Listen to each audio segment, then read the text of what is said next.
علماء اہل حدیث جو ہیں ان کی کچھ خصوصیات آپ لاکھ اختلاف کریں، آپ کر سکتے ہیں، کرنے کا حق بھی رکھتے ہیں، لیکن چند چیزیں ایسی ہیں کہ جو علماء اہل حدیث ہیں انہوں نے یہاں پر کی انقلابی صورتحال پیدا کی بر صغیر کے ماحول کے اندر۔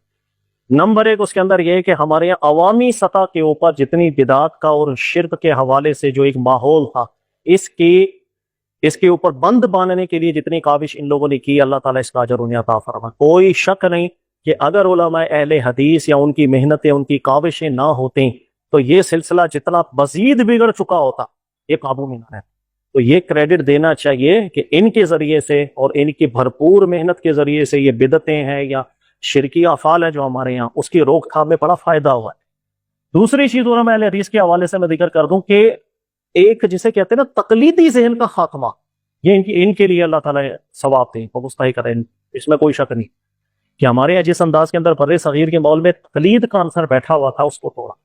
ہمارے یہاں بدگمانی بھی لوگ اکثر کرتے ہیں نا کہ بھائی وہ یار یہ شاید ابو حنیفہ کو نہیں مانتے، ایسی بات، سب کی عزت اور احترام کرتے ہیں، آپ کبھی بیٹھے بات کریں، ملاقات کریں، کتابیں پڑھیں، ایسا نہیں ہے کہ وہ علماء کی عزت نہیں کرتے یا مجتہدین کرام کی قدر نہیں کرتے۔ ایک پیٹرن ہے وہ جس کو فالو کرتے ہیں کہ اگر کسی کی بات، چاہے وہ مجتہد ہے، چاہے وہ محقق ہے، امام ابو حنیفہ ہے، امام شافعی ہے، امام مالک حنبل ہے،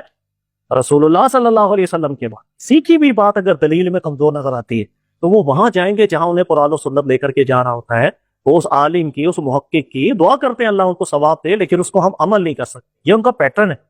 کہنا وہ تمام علماء کے اقوال کو پڑھیں گے، اجتہادات کو دیکھیں گے، پھر دیکھیں جو بات دلیل میں زیادہ مضبوط ہے اس پر عمل کرتے ہیں۔ تو یہ ایسا نہیں، آپ بیٹھے ہیں علماء کی صحبت لیں، آپ کو پتہ چلے گا، ایسا نہیں کہ وہ مجتہدین کرام سے متعلق کوئی بغض رکھ کے دلوں میں بیٹھے ہوئے، ایسی بات بالکل نہیں ہے۔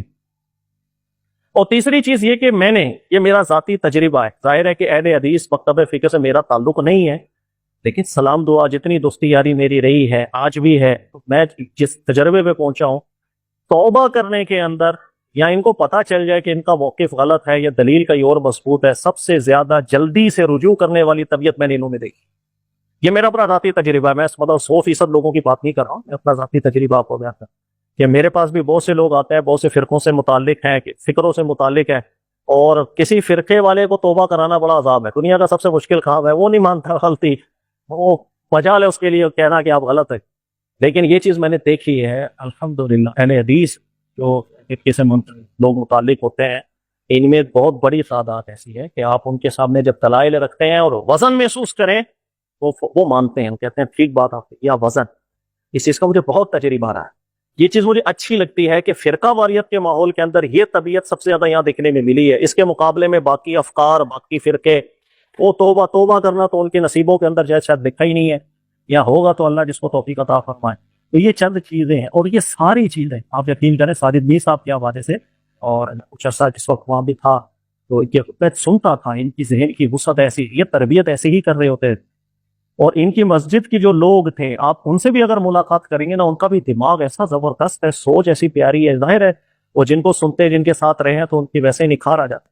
تو اللہ تعالیٰ توفیق عطا فرمائے، اور یہ جو کاوشیں علماء اہل حدیث کی رہی ہیں اللہ تعالیٰ انہیں بھی قبول کرے۔ غلطیاں کوتاہیاں سب میں ہوتی ہیں بھائی، ان میں بھی غلطیاں ہیں، باقیوں میں بھی ہیں، ہر بندے کو اصلاح بھی کرنی ہے، لیکن جو چیز تعریف جس پر بنتی ہے کنجوسی نہیں کرنی چاہیے۔ ہمارے یہاں کنجوسی بھی بہت ہو جاتی ہے، نہیں یا دوسرا فرقہ ہے تو غلط ہی ہوگا، وہ صحیح ہو ہی نہیں سکتا۔ ارے وہ مسلمان ہیں، کلمہ گو ہیں، اور بہت قابل لوگ ہیں، بہت پڑھے لکھے لوگ ہیں، دلائل میں غور و فکر کرنے والے لوگ ہیں، اور آپ یقین کریں کہ ہماری نجی محفل کبھی ہوتی ہے تو اس کے اندر ایسی اگر وہ البانی صاحب کی تحقیق بیان کریں، ان سے اچھی تحقیق سامنے رکھتے تو وہ بالکل کہتے ہیں یار یہ بات وزنی کر کے جا رہا ہے، ٹھیک ہے نا۔ تو اللہ تعالیٰ اجر عطا فرمائے، سبھی ہمارے بھائی ہیں، اور خطائیں بھی ہوتی ہیں، اللہ تعالیٰ اسے بھی درگزر کرے، دل کو وسیع رکھنا چاہیے۔